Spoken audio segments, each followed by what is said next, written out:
Le roi Charles III et son épouse, Camilla, sont arrivés lundi au Kenya pour la première visite d'un souverain britannique dans un pays du Commonwealth depuis son couronnement. De nombreuses organisations kenyanes espéraient que le monarque accorderait un pardon pour les violences perpétrées pendant la période coloniale du pays. Le roi Charles III a affirmé à Nairobi qu'il ne pouvait pas y avoir d'excuses aux atrocités de la colonisation britannique commises contre les Kenyans, sans toutefois demander pardon comme le lui réclamaient certains. Des actes de violence odieux et injustifiables ont été commis à l'encontre de Kenyans alors qu'ils menaient une lutte douloureuse pour l'indépendance et la souveraineté. Et pour cela, il ne peut pas y avoir d'excuses, a affirmé le souverain britannique lors d'un dîner d'État, mardi 31 octobre, avec le président kényan William Ruto. Rien de tout cela ne peut changer le passé, mais en abordant notre histoire avec honnêteté et ouverture, nous pouvons peut-être démontrer la force de notre amitié aujourd'hui et, ce faisant, nous pouvons, je l'espère, continuer à construire un lien toujours plus étroit pour les années à venir, a-t-il ajouté. 1h41. Faire la lumière sur des vérités inconfortables. De son côté, William Ruto a déclaré que la réaction de la puissance coloniale au mouvement d'autodétermination au Kenya avait été d'une cruauté monstrueuse, jusqu'aux pires excès de l'impunité coloniale. Le courage et la volonté de Charles de faire la lumière sur des vérités inconfortables constituent un premier pas vers des progrès allant au-delà des demi-mesures timides et équivoques de ces dernières années.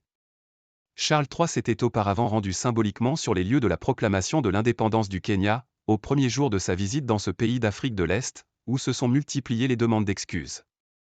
Cette visite de 4 jours, à quelques semaines du 60e anniversaire de l'indépendance de cette ancienne colonie, est la première de Charles III en tant que roi dans un pays du Commonwealth. Ce déplacement de Charles, 74 ans, et de la reine Camilla, 76 ans, souligne le partenariat solide et dynamique entre le Royaume-Uni et le Kenya, a affirmé l'ambassade britannique. Mais Buckingham a également affirmé qu'il serait l'occasion d'évoquer les aspects les plus douloureux de l'histoire commune des deux pays. L'un des épisodes les plus meurtriers est la révolte des Momo, dont la répression par le pouvoir colonial britannique a fait plus de 10 000 morts entre 1952 et 1960. 32 colons avaient également été tués. De nombreuses organisations kenyanes d'anciens combattants et de défense des droits humains attendaient davantage de la part des autorités britanniques, qui ont pour l'instant simplement exprimé en 2013 des regrets sincères pour les violences coloniales au Kenya. L'ONG Commission kenyane des droits humains, KHRC, avait appelé dimanche le roi à présenter des excuses publiques inconditionnelles et sans équivoque pour les atrocités commises pendant toute la période coloniale, 1895 à 1963. La KHRC a également demandé des réparations. En 2013, après des années de procédure, Londres avait accepté de dédommager plus de 5000 Kenyans victimes d'abus pendant l'insurrection Momo.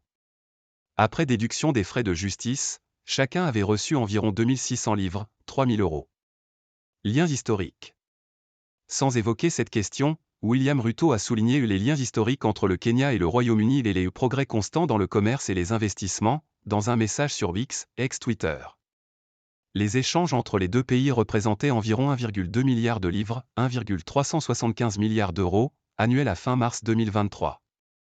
Le couple royal doit séjourner pendant 2 jours à Nairobi avec, au programme, des rencontres avec des entrepreneurs et des jeunes, la visite d'une forêt et d'un orphelinat d'éléphants.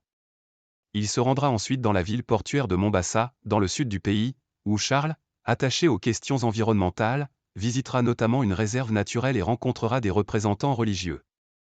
Il ne se rendra pas à Nanyuki, ville où est basée l'unité de formation de l'armée britannique au Kenya, Batuk, au cœur de controverses récurrentes, entre accusations de viol, de meurtre et présence de munitions non explosées qui mutilent les populations locales. Après des visites en Allemagne puis en France marquant une volonté de rapprochement avec ses alliés européens, ce déplacement marque une orientation royale vers le Commonwealth. Ce vestige de l'Empire britannique qui regroupe 56 pays, pour la plupart d'anciennes colonies britanniques, est fragilisé par des critiques de plus en plus vives sur le passé colonial du Royaume-Uni. Avec AFP.